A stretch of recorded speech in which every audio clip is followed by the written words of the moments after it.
Good afternoon, everyone. I'm Tom van der Veld from the Rabat UMC. And of course, on behalf of all the speakers and the teams from Science Meets Business and Brisker, I wish you a warm welcome to the first SMB meeting of the new year. It's a new year with new opportunities. And today we will discuss digital health and how it can keep our health system sustainable.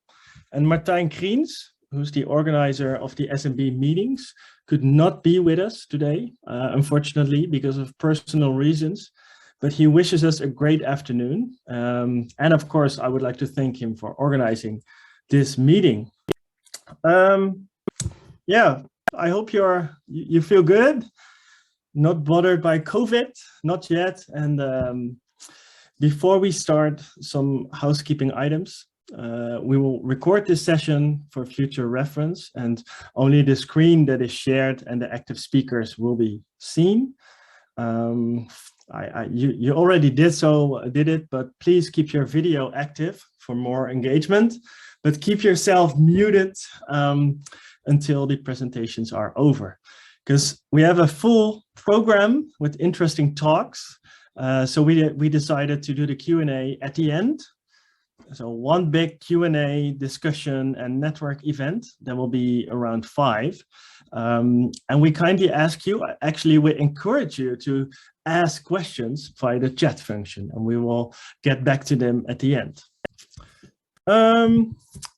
Yeah, let's get started with the first presentation. I would like to ask Remco Hogendijk, and of course present you to Remco Hogendijk from the Maartenskliniek. And he will tell more about exploring the digital future at the Maartenskliniek. Remco, the digital floor is all yours.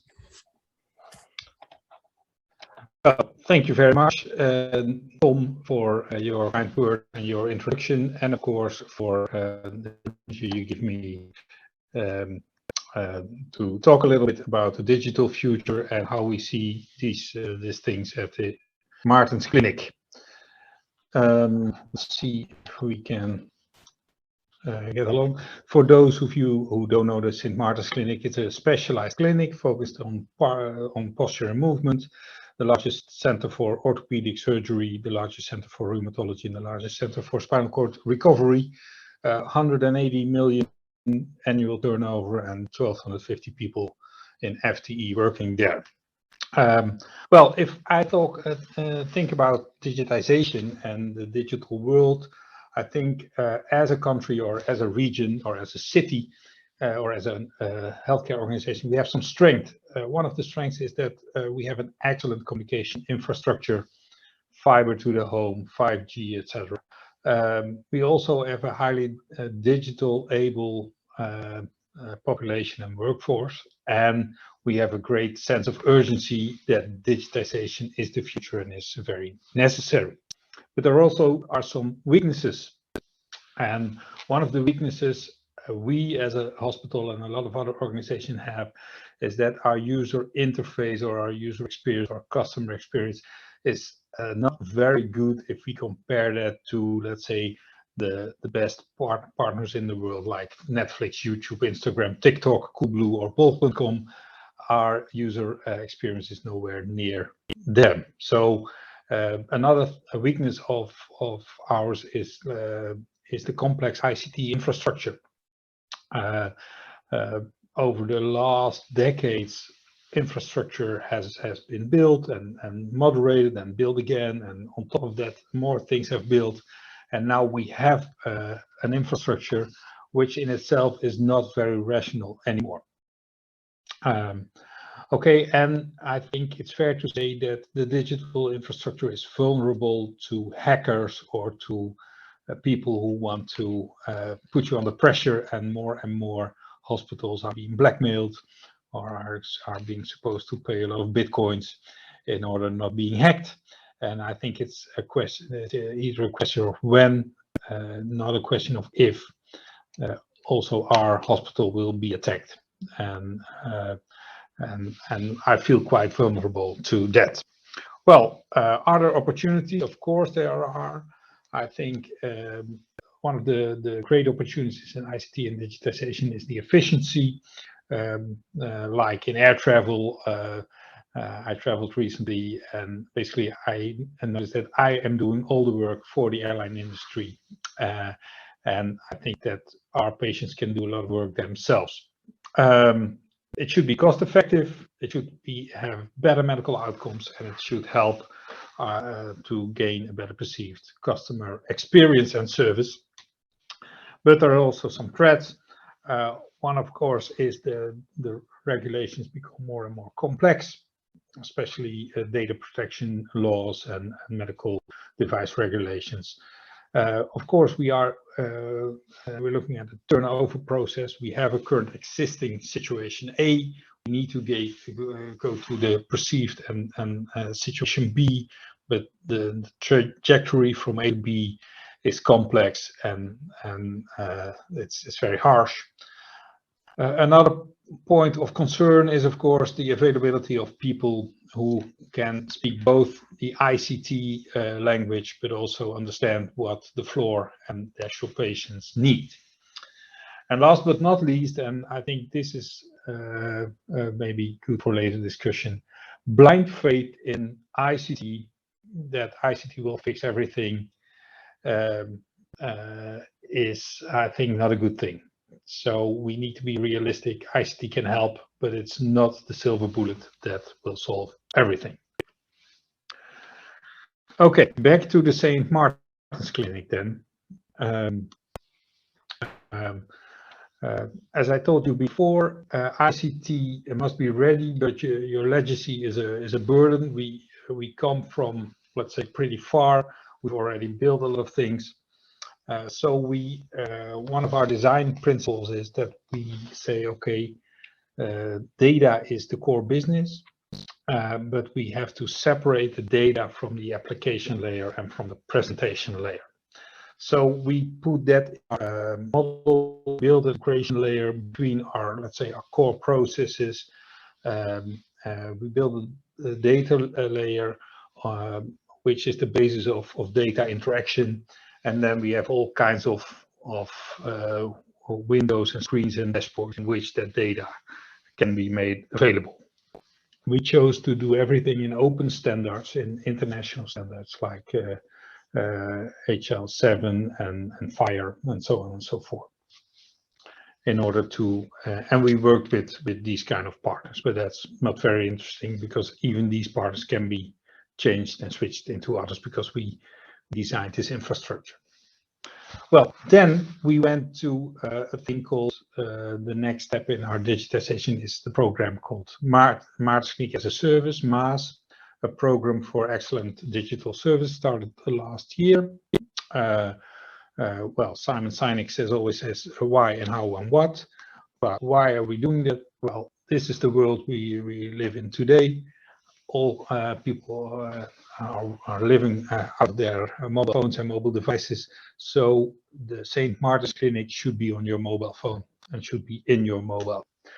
And we are used to that because we basically do every transaction every day from our own home or from whatever place we want. And this is the world we're living in. Even COVID has enhanced this approach. How are we going to do this? Well, patients first. We truly understand and appreciate that if we don't involve the patient in this process, we will fail. So we have patients in our ICT program team. We have a patient advisory board installed, a patient panel with over 300 patients, which tests and reflects on everything we build before we launch, and existing patient interactions are used. And this helps us enormously in prioritizing the patient true needs, the user friendliness, and better adaptation and better customer experience, of course. Well, there's a lot of core principles. I won't go into details, but these apply basically on everything we do. And we, of course, we used patient journeys and personas in order to truly understand what patients' needs are on which phase of the process. And so it is complex, but you need to do all this homework in order to do it right.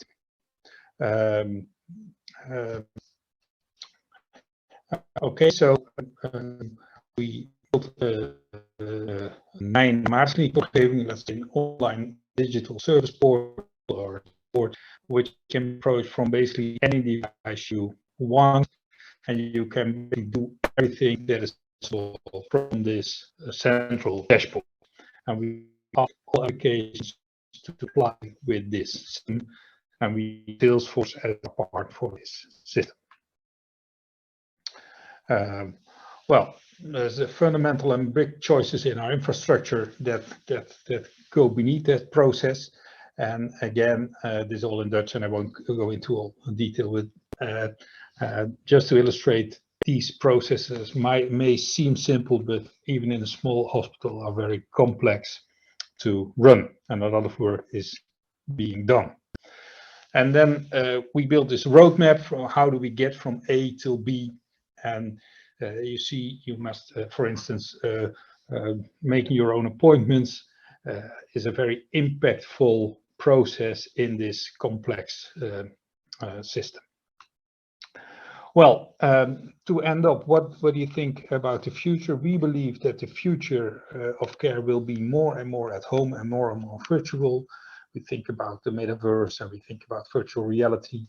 We do run a very large program called VR for Rehab, and invite you all to our conference on the 23rd and 24th of June, a large European conference on the impact on virtualization of our healthcare delivery. And we do believe that the Maatregelen will be soon launching in the metaverse, where a lot of our processes can be done virtually as well. So thank you. This was my 10 minutes. I hope, Marion, you didn't shout, so I think it's I stuck to the time. I'm more than welcome to answer any questions or remarks you might have, but we do that at the end of the show, I guess. Thank you. Thank you, Remco. Perfect time management and a very interesting contribution. If you have questions for Remco, please add them to the chat box. Then we move on to Angelique Monen. She works for the Vigo group, and she will talk about digital self-management and mental health care. Angelique, the floor is yours.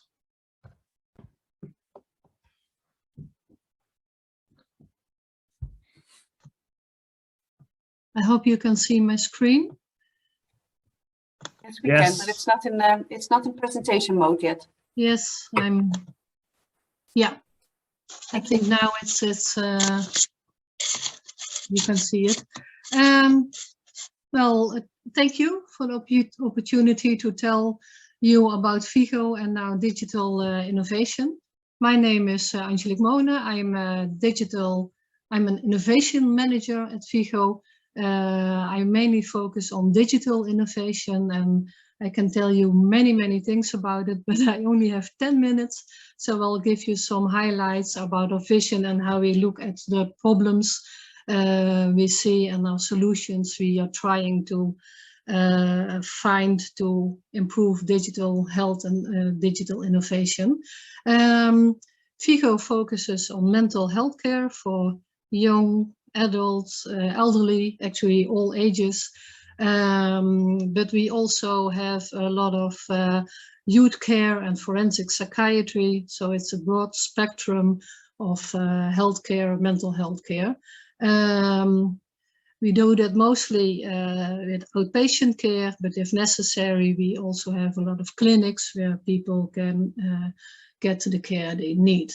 Vigo has a team, business development and innovation, that focuses on innovation in every possible way, but digital innovation is one of the most important parts because we believe that digital innovation is an important solution to solve the wicked problems we see in mental health care.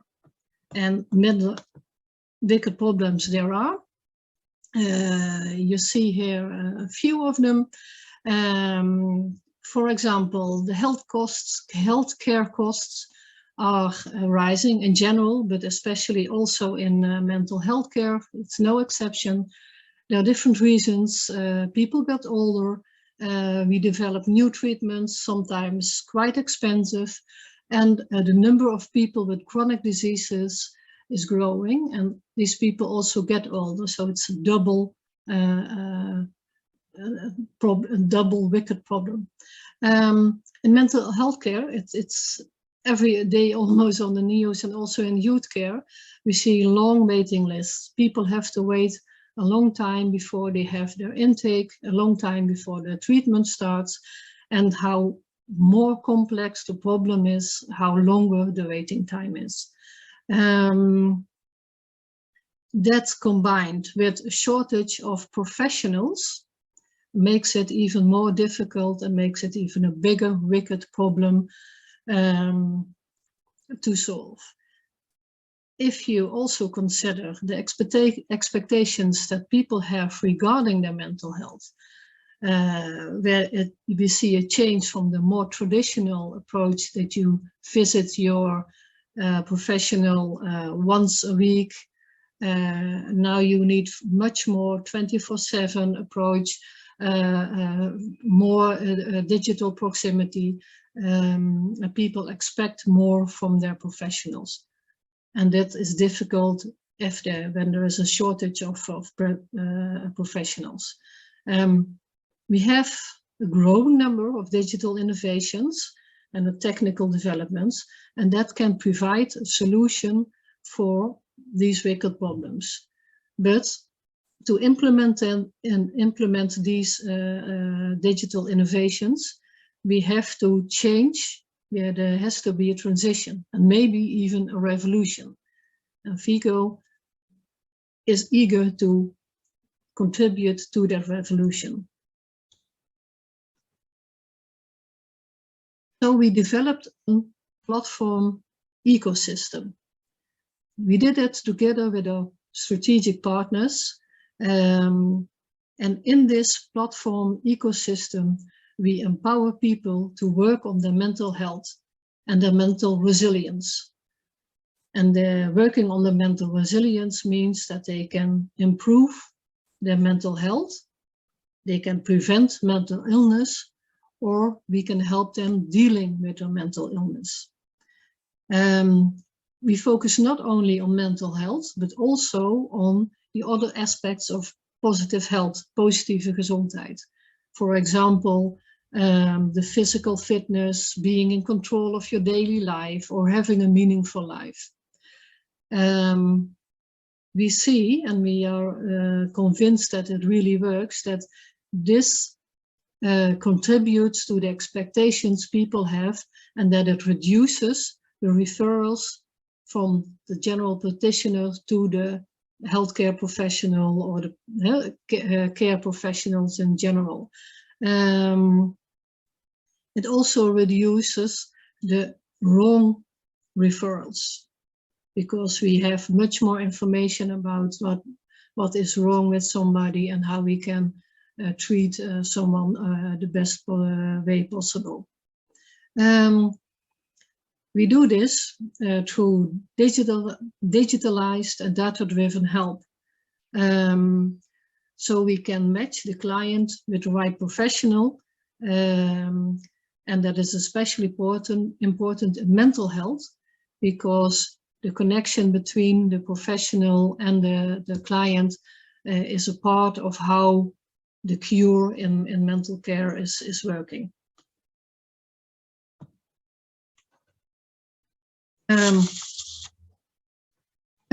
Earlier, I mentioned the word revolution.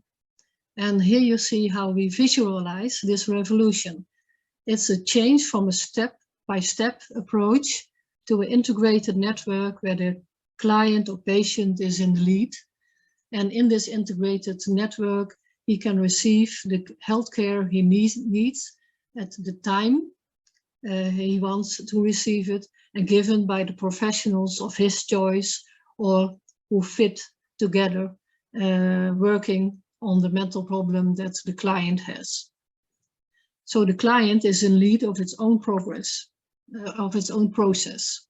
And this means self-management for patients. They can choose, as I said earlier, the moment they want help, the way they want help, the professional they want help. Also, the professional himself benefits from this platform ecosystem because he has the digital tools and the digital innovation that makes his daily work easier. He can use e-health modules, he can use the interaction we have on the digital platform. It makes it also interesting because it's not only for our own professionals at Vigo, but also for other professionals that work independently and can use the platform. And so we spread the good news, as you can say, and help professionals and clients to make the 24/7 care and flexible care as possible as we can. In this digital ecosystem, we have different kinds of services. Here you see 3 of them. The first one is GZ-Plein. And GZ-Plein focuses on resilience of both healthy and ill people. That means that, again, I said positive health, positieve gezondheid. All these aspects you find on GZ-Plein. And people can find their own journey on GZ-Plein, and they can use blogs, courses, experience from other people, whatever they need to work on their own resilience. Then we have Vivik GGZ, and Vivik GGZ is a mental health care provider specialized in digital mental health care like depression, anxiety, trauma, or behavioral problems. So there you go if you want to receive digital mental health care. 123 Consultatie is a platform that connects professionals. If a general practitioner, for example, wants to consult a psychiatrist in 123 Consultatie, they can easily meet and have an online consult. Angelique, you have 1 minute to wrap up. Yes. That's good. I have only 1 sheet left, so that's perfect. In our approach of the digital ecosystem, we want to change from the traditional approach of mental health care to a digital proximity and to realize that people can have self-management in a participating network around them so that it's easy to reach, and it's easy to reach at the moment that they would like to have their care. You see that we are trying to change the emphasis from traditional approach to the self-management approach. Thank you for your attention. Thank you, Angelique, for this interesting contribution. Please add your questions to the chat option so we can discuss them later, or maybe Angelique can already answer them in chat. Then I would like to invite Ruben de Neef from Lucy to share his screen, and he will talk about, in Dutch, thuismeten met Lucy. Ruben, the floor is yours. This is an interesting remark. I somehow got the assumption that we were doing it in English and reshuffled my slides to an English deck. Do you want me to do it in Dutch or English? In English, but the title in my notes is that I received is in Dutch, so I think right. It's not bad. Nothing's wrong. Please do it in English. That's all right. There we go. Thank you very much for the invite. One of my co-workers asked me this morning to step in because he needed to step in for another one of our co-workers who received bad news that basically his dad went into the care system and got news that probably within a year from now he won't be around anymore. So priority shifted for him. Also, means that all the things that we normally talk about changes in healthcare and things we want to improve, feel much more eerie when it suddenly happens that you have to go into care. So for us, it's a bit of a weird day. We're all close to, in thoughts close to him. At the same time, I do feel that, well, whatever we are doing, it makes an impact. And I hope also that in the care path that his father is going through, I know that one of a system like ours is going to benefit him. It's not going to keep him alive, but it's going to make it less of a chore. And that's what I wanted to tell you about. So basically, Lucy is about remote patient monitoring. And we are named Lucy because we are named after Lucinia, which is the Latin word for nightingale. Florence Nightingale was our inspiration. And well, back in her day, she used statistics, graphs, visualizations to show the condition of a patient in a very revolutionary way and saving lives thereby. And we hope that we can do such a thing in a digital era by, again, using data and well, empowering patients to take part in their care using our system.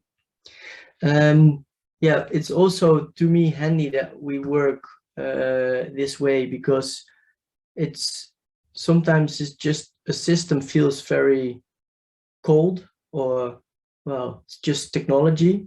But we think of Lucy as a virtual member in a care team, the one that keeps an eye out when nobody's around in the hospital, or the one that can keep an eye out inside at the person's home, where normally the healthcare professional wouldn't go.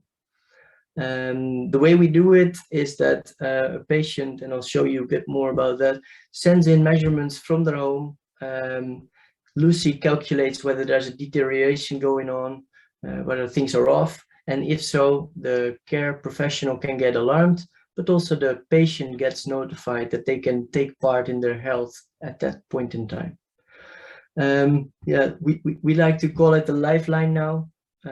We started this for chronic diseases like COPD and heart failure.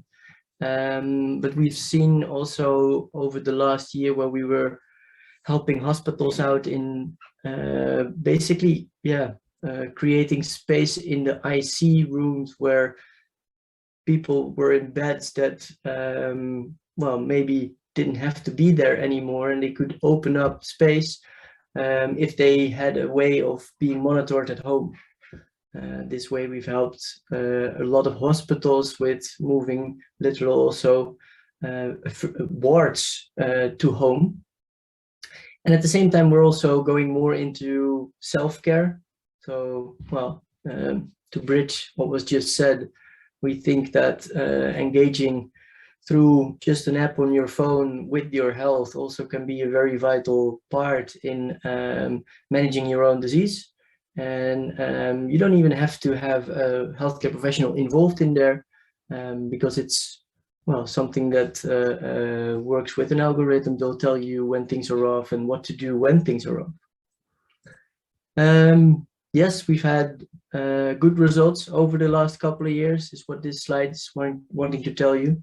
At the same time, we're, as I think, still on the brink of what we're actually being able to have an impact with, because these studies are for, as you see, the more chronic or, well, more disease types, such as pregnancy, hypertension, that have a high value in offering a new form of comfort when people don't have to come to the hospital anymore. But we've been starting over 40 disease types for remote monitoring for over 40 disease types over the last couple of years.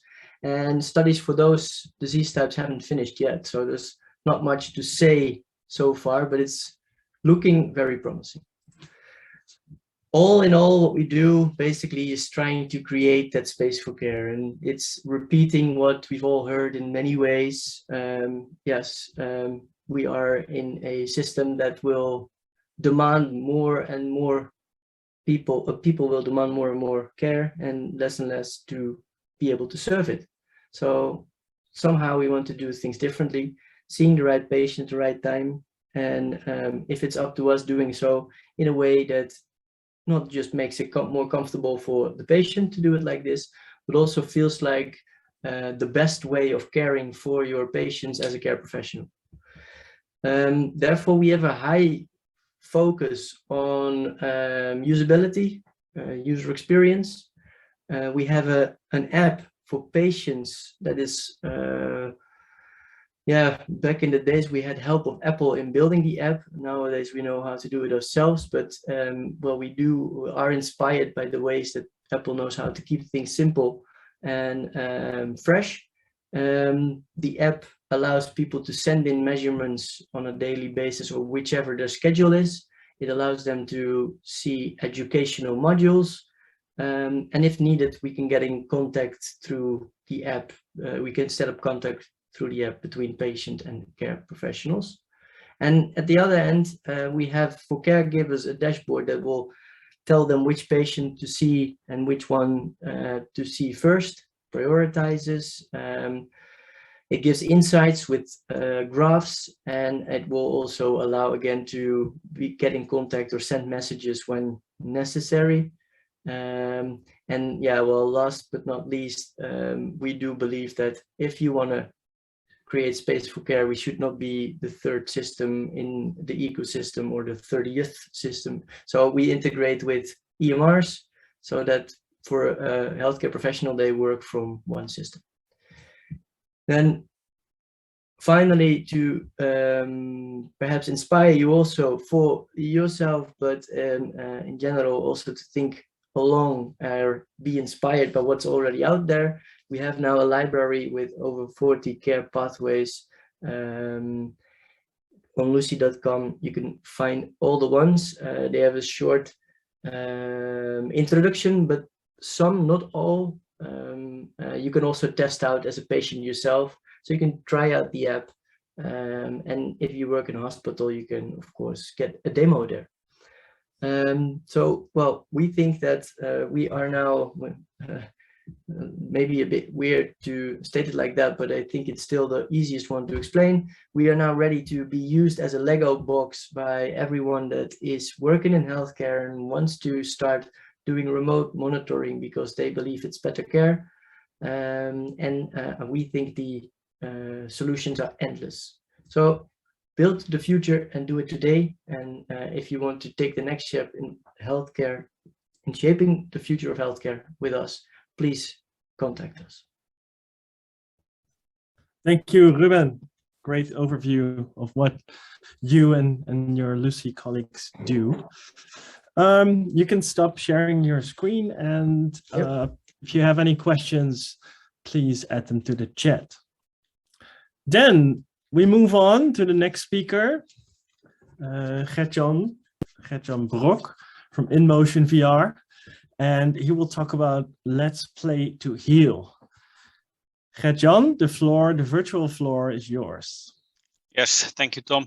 Well, welcome. I'm Gert-Jan Brok. I'm a co-founder of InMotion VR, a virtual technologist, gamification specialist, interaction designer, whatever you want to name me. But I'm very fond of games and technology. And I'm pretty confident that most of you are also familiar with playing games. And when I would ask you to remember the last time you played a game, it was probably digital or maybe even card game with friends or even as a sport. But a few of you will make the connection directly with healthcare. And that is mostly to do that we have a very hard time of moving away from old stigmas that are existing in healthcare. And while digital services are very common in almost any other domain, like gaming, we only saw a real uptake in healthcare since the pandemic. And even then it was still rather limited with mostly video calls being increased. But patients and healthcare professionals daily notice this lack of technology implementation. And this is also where healthcare has really lost contact with society, where society is really moving forward at an enormous pace. You see that governments and healthcare society and healthcare providers have a hard time of matching that. And we have been developing our own solution in the last few years. It's Corpus VR. Quickly explain what it is for those of you who don't know it. It's a product that has been developed that empowers users to use the technology of virtual reality with apps and games to do rehabilitation and training. And we talk about a platform because we enable connections with all different kinds of hardware, biofeedback solutions, motion capture hardware, etc., to increase the functionality of the exercises. Can be done remotely in the privacy of someone's own home or at work or in combination with a professional in an institute. But it all started by not thinking about all the stigmas that exist in healthcare. So we started with ideas, many ideas. And a lot of the ideas originate from technology or systems or services. And we just had one purpose: to start experimenting with combining these different ideas and see what we could come up with. Because there was a feeling that the speed and the opportunity that we saw with the uptake in technology and gamification in normal society would be beneficial in healthcare as well. So that's where the product comes from. But what we see in healthcare is that there are a couple of opportunities, and we heard about them in the other talks as well, that really match with that. So we see Dr. Google, who hasn't Googled their own pain or disease, and well, not a lot of the times do we have a positive outcome. That's the downside of Dr. Google, but it has a lot of potential where, I mean, that AI can be put in the application of medical fields, and this can vastly speed up the diagnostic process, for example, bringing down costs. And costs need to be brought down on a wide scale, because healthcare needs to stay affordable to keep it accessible to everybody. And this is also possible by using widely available technologies such as sensors. So we see a lot of wearables nowadays where they might not be always as accurate as the best medical device out there, but they do help in giving you a sense of, for example, your heart rate or your blood pressure. And furthermore, the access to the healthcare is also something that really needs to improve, and specifically for people living in remote areas, for example, or that do not directly have the access to the right infrastructure. And as we heard as well, quality needs to improve in combination with time, but all to get a better medical outcome. And yeah, efficiency is connected with that as well. And we need to improve the efficiency of all the systems and all the available resources we have out there, because they're the enormous pressure we have on our system as it is. And these domains, they show that there's an absolute need for people, industry, and academic partners to work together to improve those fields. And we see that on top of that, the major global trends that we have. Aging society, a doubling of the 60+ generation that we have around the year 2050.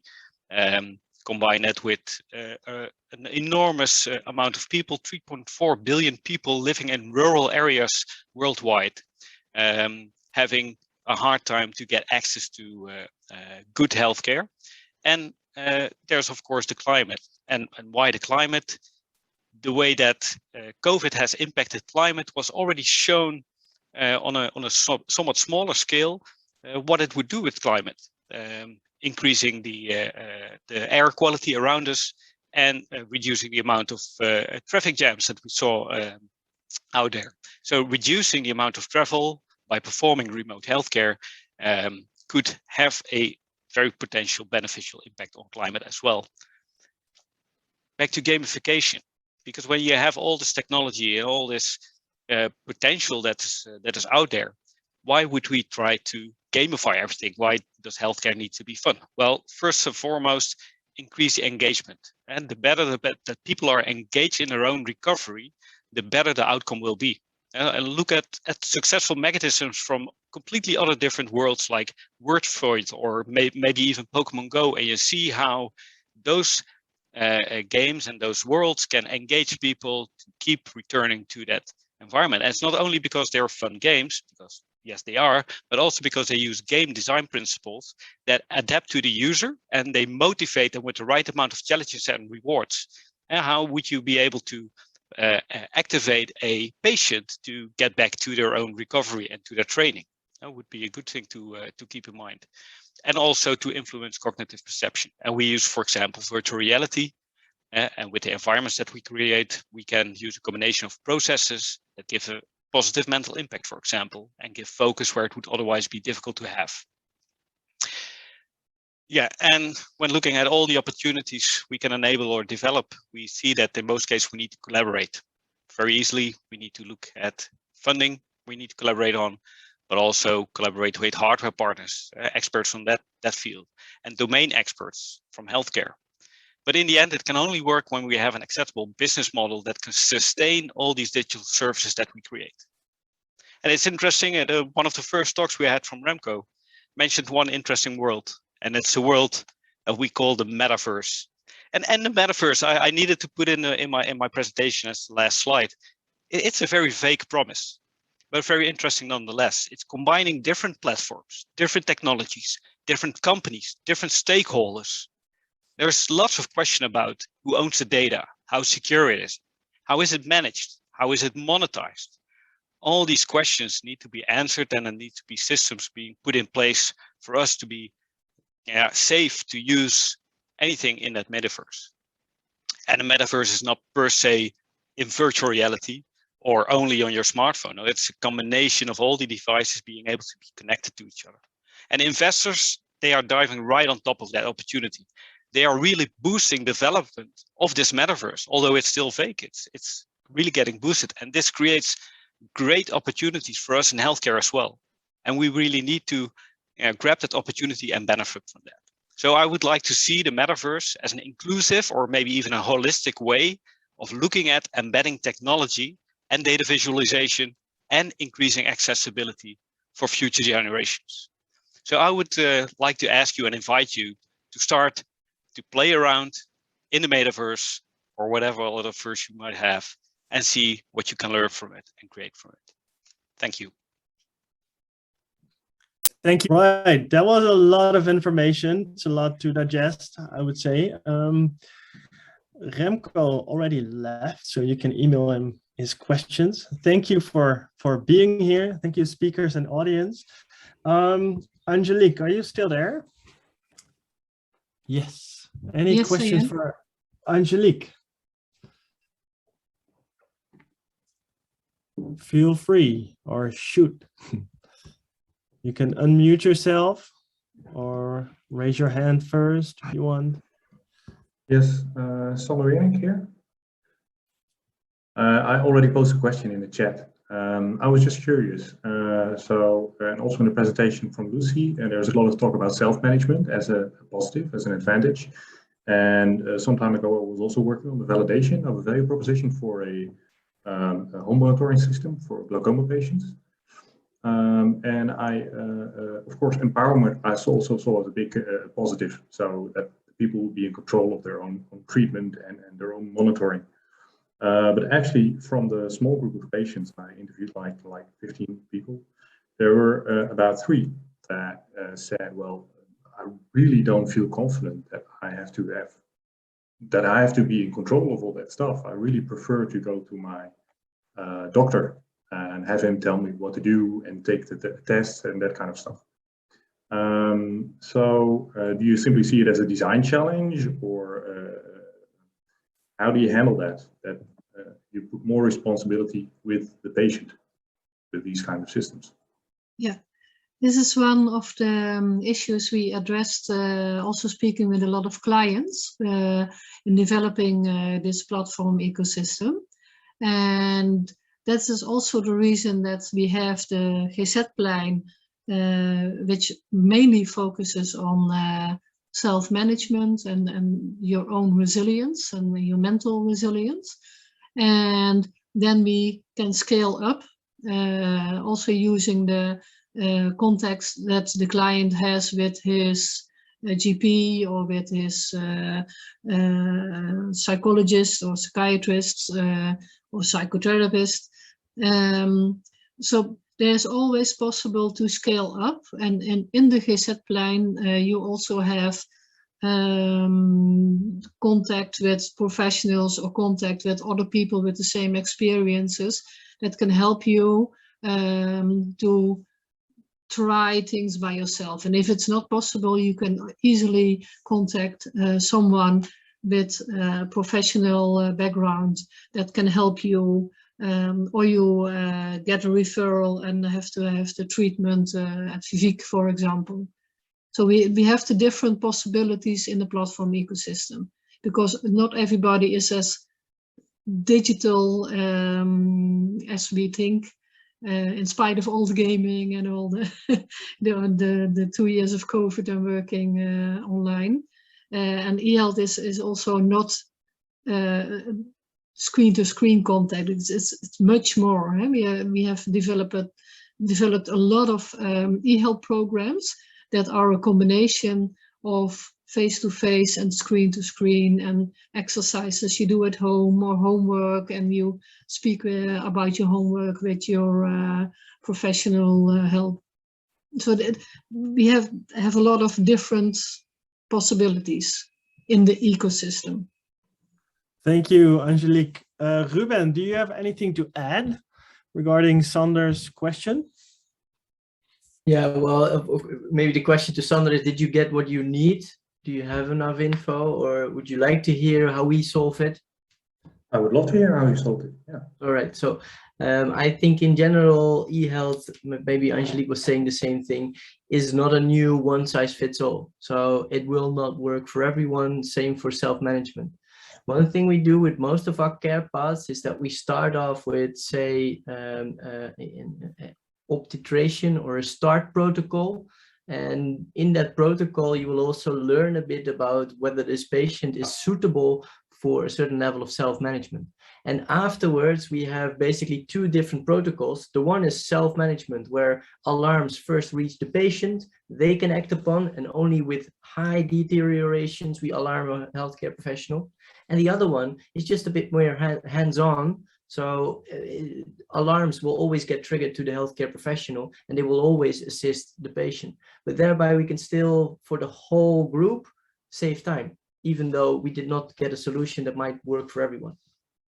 Okay, so does that mean that you have something like a set up care path, or something that you set up together with a treating physician? Or yeah, so we always set that up with the physician, true. Yeah. And to put in examples, maybe that's easier to understand. Say that, for example, you have heart failure and you are in a program, and we ask you, did you experience any complaints over the last week related to your heart failure? And then we'll ask them like 5 complaints. Next question, would you like contact about those complaints? For the ones that have high level of self-management, we only alarm when they say I would like contact, and for the other ones, we alarm with any complaint they were giving. That's how we, well. Yeah, okay, thank you. A lot of good ideas. Thank you, Ruben and Sander. I would like to go to Gert-Jan, because there already was one question in the chat, but you already answered that question. Are there any other questions for Gert-Jan from InMotion VR?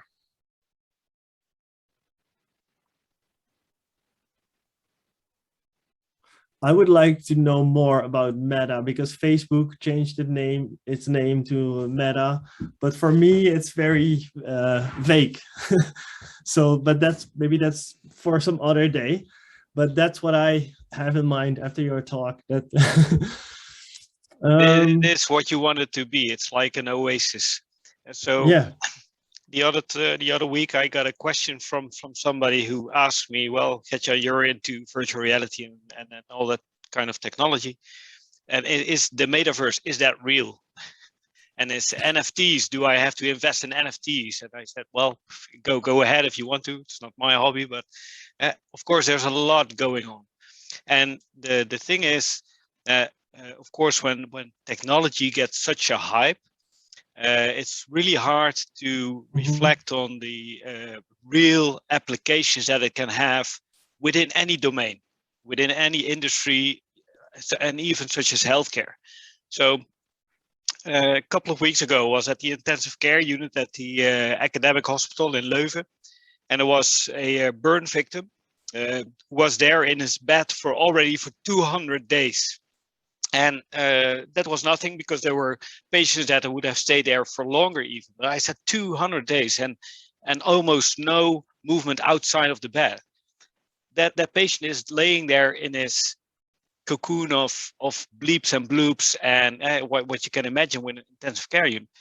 And they were applying virtual reality with that patient just to give him a better quality of stay, to get the mental state to somewhat that was relieved from that direct medical environment. Is that the metaverse? I wouldn't say it is, but it is a sort of a way that you can transport yourself to another environment. And I know there is another Dutch company, Playground VR, and I think they have a very, very interesting solution where they say, well, hey, when we transport that same problem to children, and what is very important for children is to get connected with each other, because that's a part of their safe environment and also part of their development. Put them in a virtual playground. So put them through virtual technology in that playground where they can still play with kids. And yeah, how is that different from playing Fortnite or any other game? Well, it's the way that the environment has been crafted, of course. So it's the experience and the context. So you can see that you can pick some examples where you can say, okay, this is the metaverse. But the metaverse is it's a branding, it's a marketing term, of course, where investors are really keen on hearing it.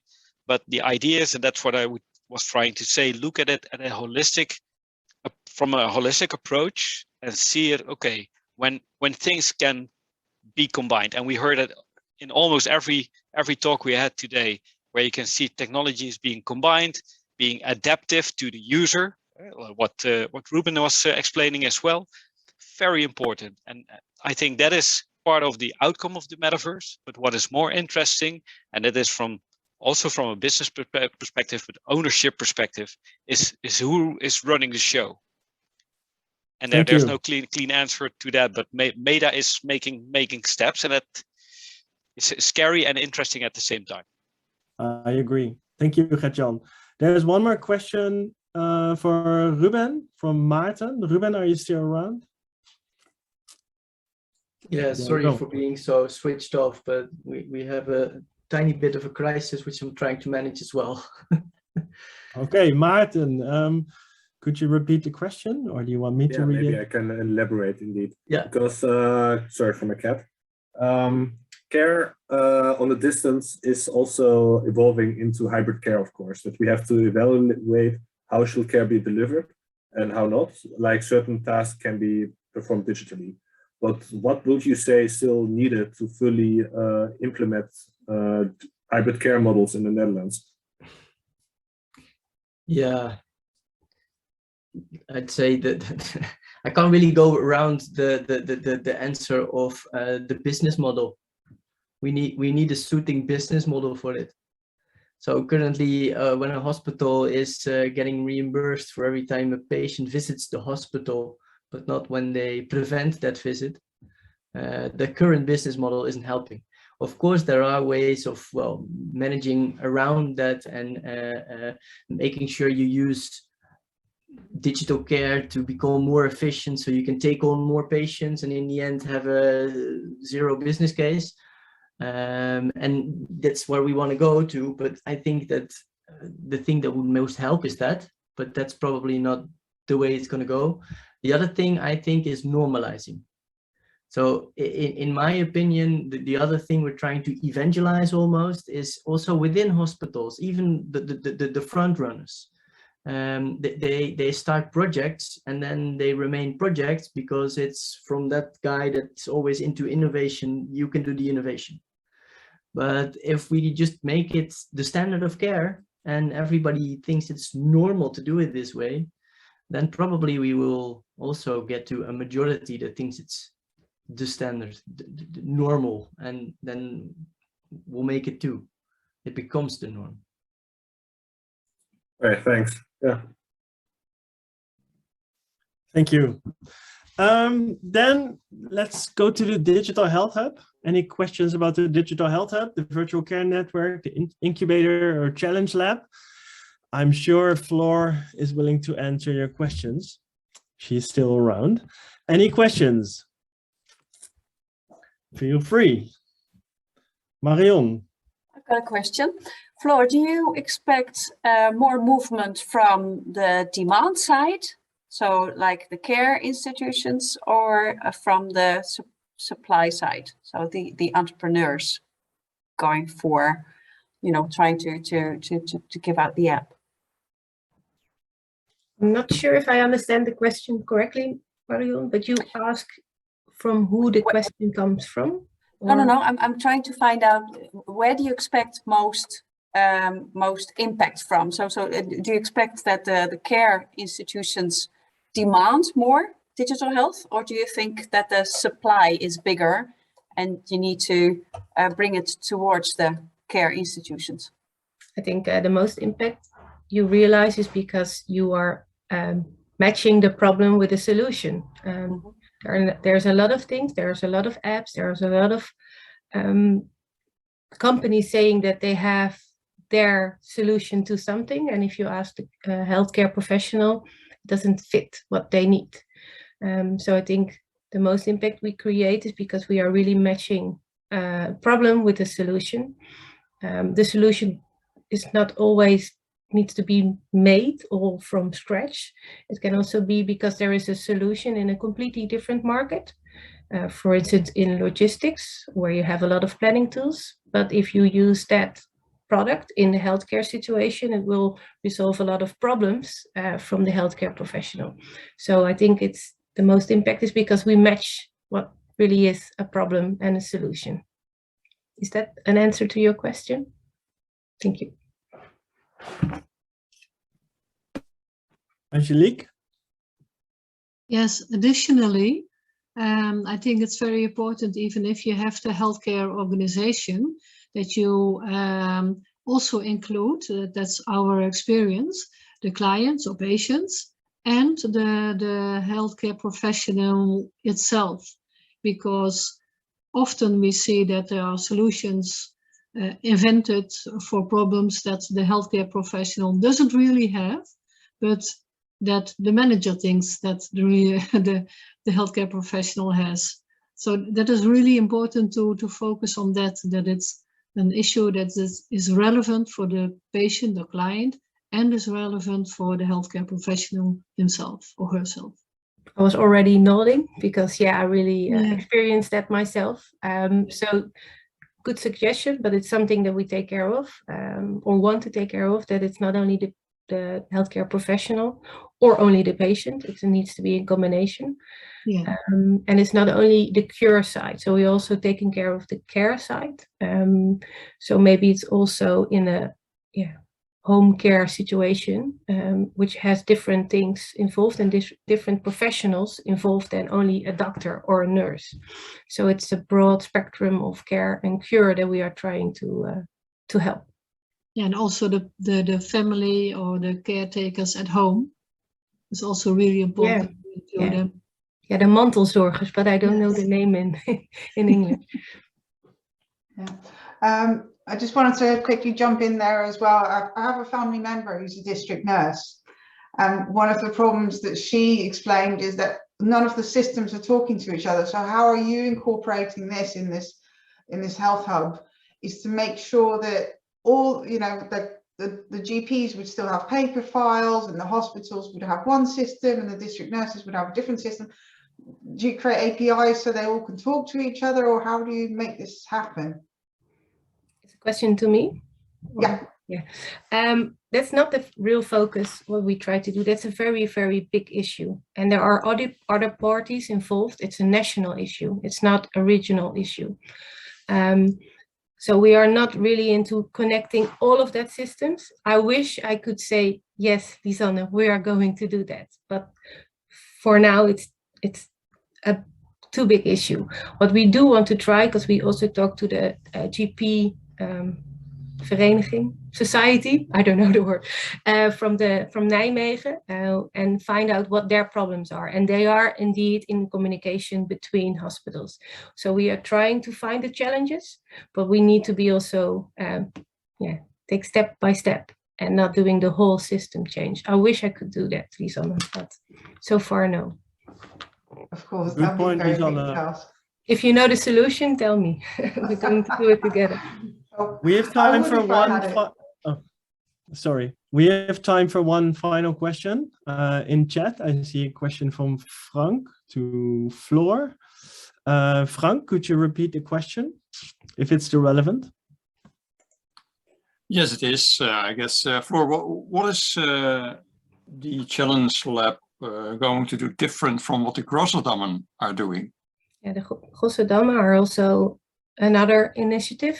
They are not only focusing on digital health, to my belief, but that's a very big process change what they do. They have so far what I know is that Grosserdammen are really trying to change also communication between the hospitals and the community care, but they are not really going from challenges. So they have a different approach, and we are also looking into collaboration between other sides, but we are really focusing on digital health, and we have a very clear thing in mind, and that it's not the same. They have not a challenge-based approach, and I'm not saying that's wrong what they are doing, but we believe in a different way of resolving or finding solutions to problems.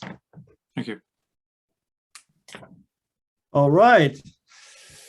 We're coming to an end. Thank you, all of you. So Marion and Marieke, the speakers, and you, the audience, with interesting questions.